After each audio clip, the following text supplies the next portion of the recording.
سالم بن عبداللہ نے خبر دی کہ عبداللہ بن عمر رضی اللہ عنہ نے کہا کہ حضرت عمر رضی اللہ عنہ ایک موٹے ریشمی کپڑے کا چوغا لے کر رسول اللہ صلی اللہ علیہ وسلم کی خدمت میں حاضر ہوئے جو بازار میں بک رہا تھا۔ کہنے لگے یا رسول اللہ صلی اللہ علیہ وسلم، آپ اسے خرید لیجئے اور عید اور وفود کی پذیرائی کے لیے اسے پہن کر زینت فرمایا کیجئے۔ اس پر رسول اللہ صلی اللہ علیہ وسلم نے فرمایا کہ یہ وہ پہنے گا جس کا آخرت میں کوئی حصہ نہیں۔ اس کے بعد جب تک خدا نے چاہا عمر رہی۔ پھر ایک دن رسول اللہ صلی اللہ علیہ وسلم نے خود ان کے پاس ایک ریشمی چوغا تحفے میں بھیجا۔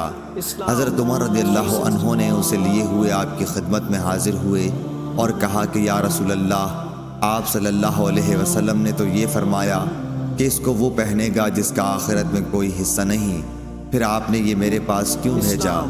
رسول اللہ صلی اللہ علیہ وسلم نے فرمایا کہ میں نے اسے تیرے پہننے کو نہیں بھیجا، بلکہ اس لیے کہ تم اسے بیچ کر اس کی قیمت اپنے کام میں لاؤ۔